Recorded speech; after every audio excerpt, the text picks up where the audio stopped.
మా latest videos కోసం మా ఈ తెలుగు న్యూస్ ఛానల్ సబ్స్క్రైబ్ చేసి గంట సింబల్ యాక్టివేట్ చేసుకోండి. రేపే అతిపెద్ద పౌర్ణమి, ఆశ్వేజ పౌర్ణమి, కోజాగరి పౌర్ణమి మంగళవారంతో కలిసి వచ్చింది. ఈ పౌర్ణమి రోజున మర్చిపోకుండా రాత్రికి ఒక నిమ్మకాయతో ఇలా చేస్తే చాలు, కటిక పేదవాడు కూడా ధనవంతుడు అవుతాడు. మీ సమస్యలన్నీ కూడా తీరిపోయి మీకు మంచి జరుగుతుంది. నిమ్మకాయ ఎంతో శక్తివంతమైనది. మానవుని తలరాతను మార్చగలిగే శక్తి నిమ్మకాయకు ఉంది. నిమ్మ చెట్టు దేవతా వృక్షం. నిమ్మకాయకు దైవశక్తి, ప్రకృతి శక్తి పుష్కలంగా ఉంటాయి. ఈ పరిహారానికి పసుపు రంగులో ఉన్న ఒక పెద్ద ఫ్రెష్ నిమ్మకాయ అవసరం. ఎలాంటి ఘాట్లు లేదా మచ్చలు ఉండకూడదు. అటువంటి నిగనిగలాడే నిమ్మకాయలు 2 కావాలి. అంటే ఈ పరిహారానికి మొత్తం 2 నిమ్మకాయలు అవసరం. వాటిని బయట కొనుక్కోవచ్చు. 2 నిమ్మకాయలు కలిపి సుమారు 10 రూపాయలు అవుతాయి. లేదా ఇంట్లో నిమ్మకాయ చెట్టు ఉంటే చెట్టు నుండి 2 నిమ్మకాయలు కోసి వాటిని ఉపయోగించుకోవచ్చు. ఈ పౌర్ణమి రోజున చేసే నిమ్మకాయ పరిహారం చాలా శక్తివంతంగా పనిచేస్తుంది. మన చేతితో మనం చేసుకునే ఈ పరిహారం వల్ల ఇంటిపరంగా ఉన్న నరదృష్టి, నలుగురి ఏడుపులు, సంపాదన సమస్యలు అన్నీ తొలగిపోతాయి. అన్ని రకాల సమస్యల నుండి బయటపడడానికి పరిహారం చాలా బాగా పనిచేస్తుంది. మరి ఇంతకీ ఈ శక్తివంతమైన పౌర్ణమి రోజు నిమ్మకాయతో ఏం చేయాలి అనే విషయాన్ని ఇప్పుడు మనం ఈ వీడియోలో వివరంగా తెలుసుకుందాము. ఫ్రెండ్స్, ఫస్ట్ అయితే కామెంట్ బాక్స్లో శ్రీమాత్రే నమః అని కామెంట్ చేయండి.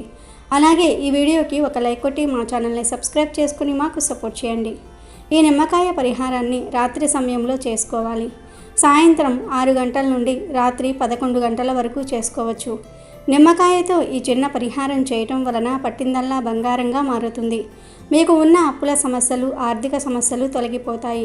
మీరు సంతోషంగా ఉండడానికి, ఉద్యోగ ప్రయత్నాలు ఫలించడానికి, వివాహం కాని వారికి వివాహం జరగడానికి, సంతానం లేని వారికి సంతానం కలగడానికి, ఆరోగ్యము ఆయుష్ పెరగడానికి, ఇలా అన్ని రకాలుగా మీకు మేలు జరుగుతుంది. అంతేకాదు, ఈ పౌర్ణమి రోజు నిమ్మకాయతో రహస్యంగా ఈ చిన్న పరిహారం చేస్తే మీ అదృష్టం మారి లక్షలు కాదు కోట్లు వచ్చి పడతాయి. మీ దరిద్రమంతా కూడా తొలగిపోతుంది. కటిక పేదవాడు కూడా ధనవంతుడు అవుతాడు. మనల్ని పట్టి పీడిస్తున్న అనారోగ్య సమస్యలు, మానసిక సమస్యలు, ఇంట్లో తరచూ గొడవలు, ఆర్థిక ఇబ్బందులు, అప్పుల బాధలు, భార్యాభర్తల మధ్య కలహాలు, అత్తాకోడళ్ళ పోరు, ఆడబిడ్డల పోరు, ఇలాంటి సమస్యలు మన మనసును ప్రశాంతంగా ఉండనివ్వవు. ఒక్కోసారి భగవంతుణ్ణి కూడా నిందిస్తూ ఉంటాం. భగవంతుడా, మేం ఏం పాపం చేశాం, ఎందుకు మమ్మల్ని ఇంతగా ఏడిపిస్తూ ఉన్నావు అని మనసుకు అనిపిస్తుంది. ఎవరికన్నా చెప్పుకుంటే వాళ్ళు నవ్వుకుంటారేమో, చులకన చేస్తారేమో, అన్ని బాధలు మనలోనే దాచుకుని సతమతమవుతూ ఉంటాం. అలాంటి సమస్యలు ఏమన్నా ఉన్నా సరే ఈ నిమ్మకాయ పరిహారంతో చిటికెలో మాయమైపోతాయి. ఎందుకంటే నిమ్మకాయ ఎంతో శక్తివంతమైనది. మానవుడి తలరాతను మార్చగలిగిన శక్తి నిమ్మకాయకు ఉందని శాస్త్రాలు చెప్తూ ఉన్నాయి. బ్రహ్మ రాసిన రాతను బ్రహ్మ కూడా మార్చలేకపోయినా నిమ్మకాయతో చేసే పరిహారం తలరాతను మార్చగలదు. నిమ్మకాయతో చేసే పరిహారాలు అద్భుతమైన ఫలితాలను ఇస్తాయి. పౌర్ణమి పరిహారాలకు ప్రసిద్ధి. పెద్ద పెద్ద మహానుభావులు కూడా పౌర్ణమి కోసం ఎదురు చూస్తారు. అందులోనూ ఈ పౌర్ణమి కొన్ని అద్భుత యోగాలతో కలిసి వచ్చింది. ఇలా కలిసి రావటం చాలా శక్తివంతమైన విషయం. కాబట్టి తప్పకుండా ఈ రోజున నిమ్మకాయ పరిహారం చేయండి. కొంతమందిని దరిద్రం పట్టి పీడిస్తుంది. ఏలినాటి శని పట్టిందేమో అనిపిస్తుంది. చేసే పనుల్లో లాభాలు రాకపోవటము, చదువుకున్న ఉద్యోగాలు రాకపోవటము, కుటుంబంలో గొడవలు, పిల్లలకు అనారోగ్య సమస్యలు వంటివి ఉంటాయి. ముఖ్యంగా నరదృష్టికి నల్లరాళ్ళు కూడా పగిలిపోతాయి. మనం ఎంత జాగ్రత్తగా ఉన్నా, ఎంత తెలివితేటలు ఉన్నా, ఎంత సంపద ఉన్నా నరదృష్టి ముందు ఏమీ చేయలేం. ఎందుకంటే జనాల ఏడుపులు చాలా భయంకరమైనవి. పాత బట్టలు కట్టుకున్నా కొత్తవిగా చూడటం, పచ్చడి తిన్నా పరమాన్నంలా భావించటం, బాధల్లా ఉన్నా సంతోషంగా కనిపించటం వంటివి ఉంటాయి. ఎదుటివారు, ఇరుగు పొరుగు వారు ఎప్పుడూ దృష్టి పెడుతూ ఉంటారు. వీళ్ళు ఏం చేస్తూ ఉన్నారు, ఎక్కడికి వెళ్తూ ఉన్నారు, ఏం కొనుక్కుంటున్నారు, బంగారం చేయించుకుంటున్నారా, అందంగా ఉన్నారా అని చూస్తూ ఉంటారు. ఇలాంటి నరదృష్టి వల్ల చాలా సమస్యలు వస్తాయి. నరదృష్టి వల్ల ఎన్నో సమస్యలు వస్తాయి. ఆస్తులు అమ్ముకోవటము, అప్పుల పాలవ్వటము, మానసికంగా శారీరకంగా బలహీనపడటం, తరచూ ఆసుపత్రుల చుట్టూ తిరగటం వంటివి జరుగుతూ ఉంటాయి. అలాంటి వాటన్నిటికీ నిమ్మకాయ తిరిగిలేని సమాధానం ఇస్తుంది. ఎవరైతే మిమ్మల్ని నాశనం కావాలని కోరుకుంటూ ఉన్నారో ఆ చెడంతా వాళ్ళకే తిప్పికొట్టేలాగా, దిష్టంతా పోయేలాగా ఈ నిమ్మకాయ పరిహారం అద్భుతంగా పనిచేస్తుంది. ఈ పౌర్ణమి రోజుకు సరిసమానమైన పరిహారం ఈ నిమ్మకాయ పరిహారం. దీన్ని అస్సలు వదులుకోవద్దు. దీనికి 10 రూపాయలు మాత్రమే ఖర్చు అవుతుంది. వేలకు వేలు ఖర్చు చేయవలసిన పని లేదు. నమ్మకంతో చేయండి, అప్పుడే ఫలిస్తుంది. నమ్మకం లేకపోతే అది విషంతో సమానం. ఈరోజు అనగా ఈ పౌర్ణమి రోజు గోర్లు కొరుక్కోవటము, షేవింగ్ చేసుకోవటము, క్రాఫ్ చేయించుకోవటము, జుట్టు కత్తిరించుకోవటము, తలకు నూనె రాసుకోవటం వంటి పనులు రేపు ఒక్కరోజు చేయకండి. దరిద్రం పడుతుంది. ఇక్కడ మనం నిమ్మకాయతో చేయాల్సిన 2 పరిహారాల గురించి చెప్పుకుందాం. మీరు అందులో ఏదో ఒకటి చేసుకుంటే సరిపోతుంది. మొదటిగా 2 నిమ్మకాయలు పసుపు రంగులో ఉండేవి తీసుకోండి. తాజాగా ఉండాలి. అలా 2 నిమ్మకాయలు తీసుకొని ఒక నిమ్మకాయకు కాటుక అంటే నలుపు రంగులోనికి మారేలాగా పూర్తిగా పుయ్యండి. లేదా అక్కడక్కడ బొట్లు పెట్టండి. కాటుక లేకపోతే నల్లటి మసి ఉంటుంది కదా, ఆ మసిని కూడా పుయ్యవచ్చు. లేదా ఐబ్రో పెన్సిల్, కాజల్, కాటుక ఇలా ఏదో ఒకటి రాసి నిమ్మకాయను నల్లగా మార్చండి. తర్వాత ఇంకో నిమ్మకాయకు కుంకుమలో కాస్త రోజ్ వాటర్ లేదా నీరు కలిపి పేస్ట్ లాగా చేసి పుయ్యండి. ఎరుపు నిమ్మకాయ దిష్టిని, దోషాన్ని, చెడును లాగేస్తుంది. నలుపు నిమ్మకాయ జాతక దోషాలను, గ్రహ దోషాలను తొలగించేస్తుంది. గ్రహాలను మనకు అనుకూలంగా చేస్తుంది. ఇలా ఒక నిమ్మకాయకు కాటుక, ఇంకొక నిమ్మకాయకు కుంకుమ రాసి ఈ 2 నిమ్మకాయలను ఒక ప్లేట్లో పెట్టుకొని లేదా అరిచేతిలో పెట్టుకొని మీ ఇంట్లో ప్రతి రూమ్లో అంటే వంటగది, బెడ్రూము, హాలు, ఇంటి చుట్టూ ఉన్న ఆవరణలో ఒక్కసారి తిరగండి. అలా తిరిగేటప్పుడు చెడు అంతా వెళ్ళిపోవాలి, దోషాలన్నీ పోవాలి, ఏదైనా పీడలు ఉంటే పోవాలి అని సంకల్పం చెప్పుకోండి. ఆ తర్వాత ఆ నిమ్మకాయలను ఎవరూ తొక్కని చోట కానీ లేదా డ్రైనేజీలో, పారే నీటిలో లేదా ఏదైనా చెట్టు మొదట్లో దూరంగా విసిరివేయండి. అప్పుడు ఆ చెడంతా కూడా వెళ్ళిపోతుంది. ఇది మొదటి పరిహారం. ఇక రెండవ పరిహారం ఏమిటి అంటే ఏమీ లేదు. ఈ పౌర్ణమి రోజు రాత్రి సమయంలో 2 నిమ్మకాయలను తీసుకొని ఆ 2 నిమ్మకాయలను ఒక ప్లేట్లో పెట్టండి. పెట్టే ముందు ఆ ప్లేట్లో ఒక గుప్పెడు ఉప్పును కూడా వేయండి. ఉప్పు వేసి ఆ ఉప్పు మీద 2 నిమ్మకాయలను పెట్టండి. ఉప్పు మరియు నిమ్మకాయలు ఈ 2 కూడా ఎంతో శక్తివంతమైనవి మరియు లక్ష్మీదేవికి ఎంతో ఇష్టమైనవి.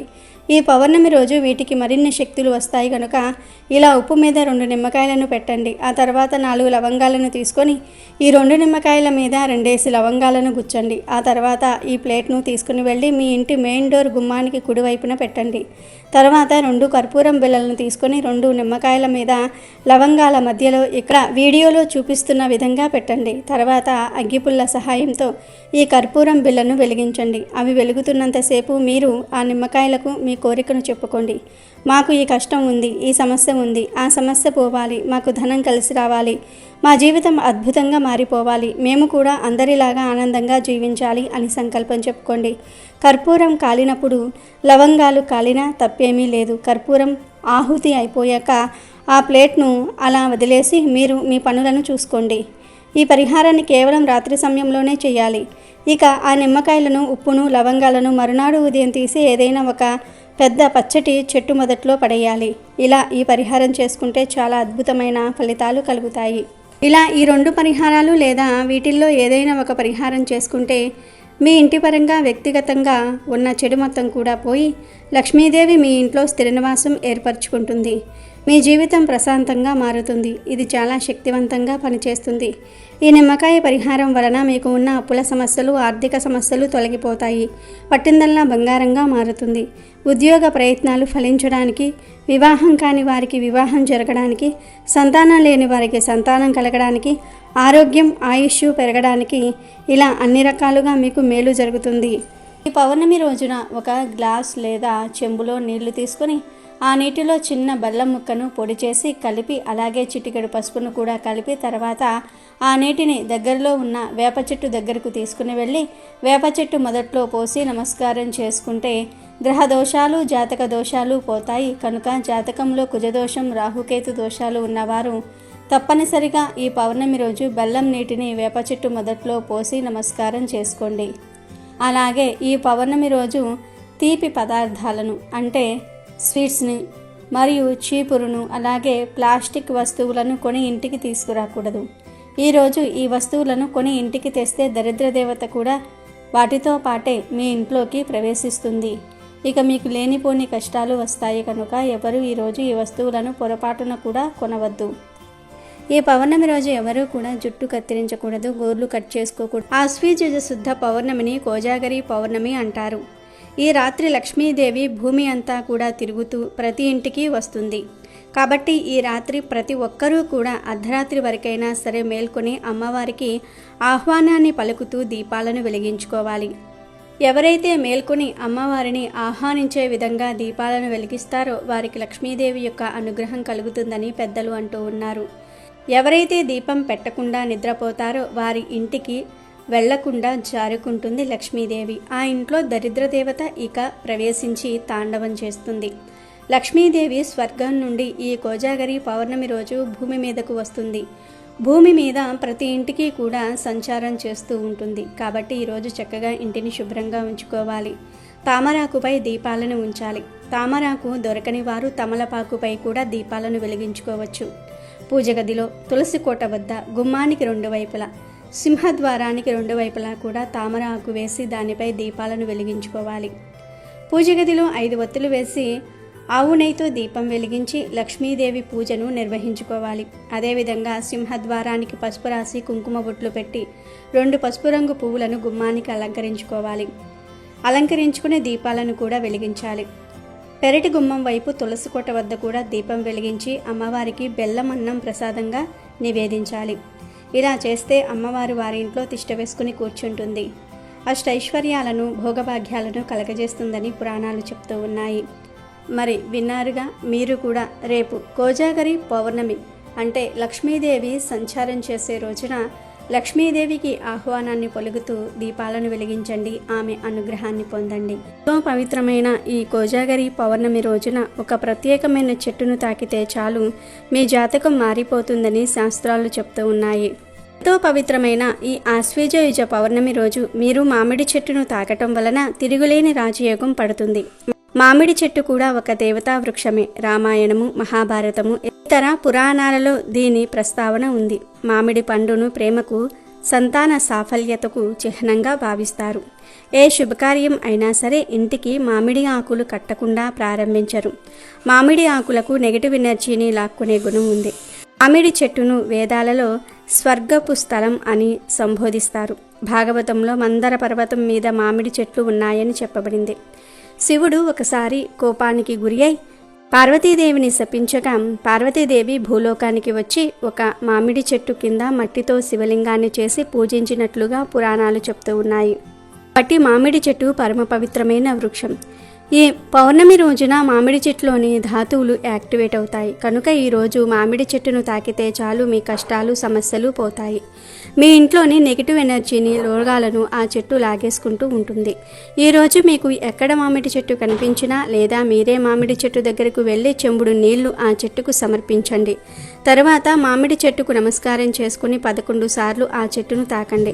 ఇలా తాకిన తర్వాత ఆ మామిడి చెట్టు కింద 2 నిమిషాలు కూర్చుని ఇంటికి వెళ్ళండి.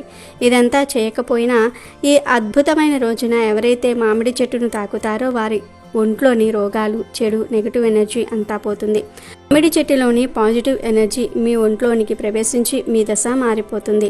సకల దేవతల అనుగ్రహం లభిస్తుంది. మీ జాతక దోషాలు కూడా పోతాయి. మహారాజయోగం పడుతుంది. ఇలా ఈరోజు ఈ చెట్టును తాకితే కష్టాలు, బాధలు పోయి తరతరాలకు తరగని ఐశ్వర్యం వస్తుంది. కనుక అందరూ కూడా ఈ పౌర్ణమి రోజు మామిడి చెట్టును తాకి కష్టాలన్నిటినీ కూడా తొలగించుకుని సకల సంపదలను పొంది సంతోషంగా జీవించండి. గోవు ఈ కోజాగరి పౌర్ణమి రోజు మీకు కనిపిస్తే ఆ గోవు చుట్టూ 3 ప్రదక్షిణాలు చేసి 3 సార్లు ఓం నమో భగవతే గోమాత్రే నమః అనే మంత్రాన్ని పఠించండి. గోవు చుట్టూ 3 ప్రదక్షిణలు చేయటం వలన 33 కోట్ల మంది దేవతల చుట్టూ ప్రదక్షిణలు చేసిన ఫలితం వస్తుంది. అలా ప్రదక్షిణలు చేసిన తర్వాత ఓం నమో భగవతే గోమాత్రే నమః అనే మంత్రాన్ని 3 సార్లు పఠించండి. ఆ తర్వాత కొంచెం గడ్డిని తెచ్చి ఆ గోమాతకు తినిపించండి. గడ్డి ఎక్కడ పడితే అక్కడ ఉంటుంది కనుక కొంచెం గడ్డిని పీకి తెచ్చి గోమాతకు పెట్టండి. లేదు మాకు దగ్గరలో అస్సలు గడ్డి లేదు అనుకునేవారు పచ్చటి ఆకుకూరలను కానీ కూరగాయలను కానీ అంటే తోటకూర, పాలకూర, చుక్కకూర, బీరకాయ, బెండకాయ లాంటి ఆకుపచ్చ రంగులో ఉండే వాటిని పెట్టండి. ఇలా ఈ పౌర్ణమి రోజు గోవు కనిపిస్తే ఇలా చేయటం వలన మీకు ఉండే సకల దరిద్రాలు తొలగిపోతాయి. దేవతలందరి అనుగ్రహం కలుగుతుంది. జాతకంలో ఉండే దోషాలు పోతాయి. తరతరాలకు తరగని ఐశ్వర్యం వస్తుంది. కనుక ఈ పౌర్ణమి రోజు గోవు కనిపిస్తే మీరు కూడా ఈ విధంగా చేసి శుభ ఫలితాలను పొందండి. ఆశ్వీజ యుజ పౌర్ణమినే శరత్ పౌర్ణమి అని అంటారు. ఇది అమ్మవారి ఆరాధనకు చాలా విశేషమైన రోజు. మామూలు ప్రజలు అమ్మవారి ఆరాధన దేవీ నవరాత్రులు 9 రోజులు చేస్తే, దేవి ఉపాసకులు మాత్రం ఆశ్వీజయుజ శుద్ధ పాడ్యమి నుంచి పౌర్ణమి వరకు 15 రోజుల పాటు చేస్తారు. ఏడాదిలో ఈ ఆశ్వీజయుజ పౌర్ణమి నాడు మాత్రమే చంద్రుడు పూర్తి 16 కళలతో ప్రకాశిస్తూ ఉంటాడు. అందువలన ఈ శరత్ పౌర్ణమి రోజున భూమి మీదకి ప్రసరించే చంద్రకిరణాలకు విశేషమైన శక్తి ఉంటుంది. అవి శారీరక, మానసిక రుగ్మతలను దూరం చేస్తాయి. ఈ చంద్రకాంతిలో కూర్చొని లలితా సహస్రనామ పారాయణం చేయటం, ఆవు పాలతో చేసిన పరమాన్నం చంద్రుడికి నివేదన చేసి రాత్రంతా చంద్రకాంతిలో ఉంచి ఉదయాన్నే దాన్ని ప్రసాదంగా స్వీకరించటం వలన చాలా మేలు జరుగుతుంది. కాంతి నుంచి ఈ పౌర్ణమి రోజున అమృతం కురుస్తుందని శాస్త్రం చెప్తుంది. చంద్రకాంతిలో ఉంచిన పరమాన్నం చంద్రకిరణాలలో ఉన్న ఔషధీ తత్వాన్ని తనలో ఇముడింపజేసుకుంటుంది. మరునాడు ఉదయము ఆ పరమాన్నాన్ని కుటుంబ సభ్యులందరూ కూడా ప్రసాదంగా స్వీకరించాలి. ఆశ్వీజయుజ పౌర్ణమికే కోజాగరి పౌర్ణమి అనే పేరు కూడా ఉంది. కోజాగరి పౌర్ణమి రోజున లక్ష్మీదేవిని పూజిస్తారు. ఈరోజు లక్ష్మీదేవి భూమి మీదకి వస్తుందని ప్రతీతి. ఈరోజు కోజాగరి వ్రతం చేస్తారు. లక్ష్మీదేవికి ప్రేమైన వ్రతం ఈ కోజాగరి వ్రతం. సంపదలను, సౌభాగ్యాన్ని ప్రసాదించే చల్లని తల్లిగా శ్రీ లక్ష్మీదేవిని పూజిస్తాము. లక్ష్మీదేవికి అత్యంత ప్రియమైన మరియు దారిద్ర్య వినాశక వ్రతం కోజాగరి వ్రతం. ఒకసారి మహర్షులందరూ కూడా వాల్కీల్య మహర్షిని దారిద్ర్యం తొలగిపోయి లక్ష్మీదేవి ప్రసన్నం అయ్యే వ్రతాన్ని వివరించమని కోరగా ఆయన కోజాగరి వ్రతాన్ని వివరించినట్లుగా పురాణ విదితం. పూర్వం మగధ దేశంలో వలితుడనే బ్రాహ్మణుడు నివసిస్తూ ఉండేవాడు. అతడు గొప్ప పండితుడు, భక్తుడు. కానీ అతను కటిక పేదవాడు. ఆయన భార్య అయిన చండి పరమ గయ్యాలి. తనకి బంగారం, పట్టు వస్త్రాలు కొని ఇవ్వలేదని వలితుడి మాటలను ధిక్కరించి వ్యతిరేకంగా ప్రవర్తించేది. తన మాటను అస్సలు వినేది కాదు. ఒకసారి వలితుడి స్నేహితుడైన గణేశ వర్మ వలితుడి బాధను చూసి, నీవు ఏ పని చేయించుకోవాలనుకుంటున్నావో దానికి వ్యతిరేకంగా పని చేయమని నీ భార్యకు చెప్పు. అప్పుడు ఆమె నీకు అనుకూలమైన విధంగా పనిచేస్తుంది కాబట్టి నీ పని జరుగుతుందని సలహా ఇచ్చాడు. కొంతకాలానికి వలితుడి తండ్రి ఆబ్దికం వచ్చింది. స్నేహితుడు చెప్పినట్లుగానే వలితుడు రేపు మా తండ్రి గారి ఆబ్దికం అయినా నేను ఆబ్దికం పెట్టదలుచుకోలేదు అని భార్య చండితో అన్నాడు. కొత్త మాటలు విన్న చండి దానికి వ్యతిరేకంగా మామగారి ఆబ్దికాన్ని వలితుడితో చేయించింది. అన్నీ సవ్యంగా జరుగుతున్నాయన్న సంతోషంలో వలితుడు భార్య చండితో పిండాలను తీసుకుని వెళ్ళి నదిలో పడేసి రమ్మన్నాడు. వెంటనే చండి పిండాలను ఊరిలోని కాలువలో పడేసి వచ్చింది. అది చూసిన వలితుడి మనస్సు విరక్తి చెందటంతో ఇల్లు వదిలి అరణ్యానికి వెళ్ళిపోయాడు. కొంతకాలం తర్వాత ఆశ్వీజయుజ పౌర్ణమి వచ్చింది. సాయంకాలమయ్యింది. 3 నాగకన్యలు వచ్చి నదిలో స్నానం చేసి లక్ష్మీదేవిని పూజించారు. పాచికలు ఆడడానికి సిద్ధమయ్యి 4వ మనిషి లేకపోవటంతో ఎవరైనా సరే ఉన్నారేమోనని చుట్టుప్రక్కల గాలించారు. వారికి వలితుడు కనిపించాడు. అప్పుడు ఆ నాగకన్యలు వలితుడిని పాచికలాడడానికి రమ్మని కోరారు. కానీ అది జూదం కాబట్టి తాను ఆడనని వారికి వివరించాడు వలితుడు. ఈరోజు పాచికలు ఆడటం నియమమని నాగకన్యలు వలితుడికి చెప్పి పాచికలాడడానికి ఒప్పించారు. లక్ష్మీ సమేతుడైన విష్ణువు భూలోకంలో ఎవరు మేలుకొని ఉన్నారో చూడడానికి రాగా వారికి ఈ 3 నాగకన్యలు వలితుడు పాచికలాడుతూ కనిపించారు.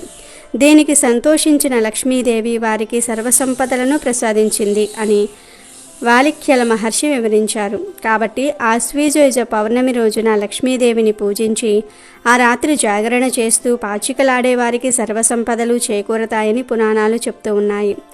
ఈ పౌర్ణమి రోజు రాత్రి వేళల్లో లక్ష్మీదేవి ఆకాశ మార్గాన ప్రయాణిస్తూ తన వ్రతాన్ని ఆచరించిన భక్తులను అనుగ్రహిస్తూ వెళ్తుంది.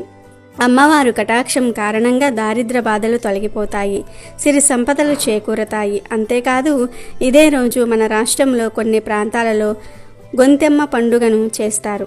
కుంతి మహేశ్వరిని పూజిస్తూ ఉంటారు. అరిసెలు, అప్పములు, కూరలను నైవేద్యంగా సమర్పిస్తూ ఉంటారు. అమెజాన్లో బెస్ట్ డిస్కౌంట్స్ కోసం వీడియో డిస్క్రిప్షన్లో లింకు ఉంది, చూడండి. అలాగే మా టెలిగ్రామ్ ఛానల్ సబ్స్క్రైబ్ చేసుకోండి.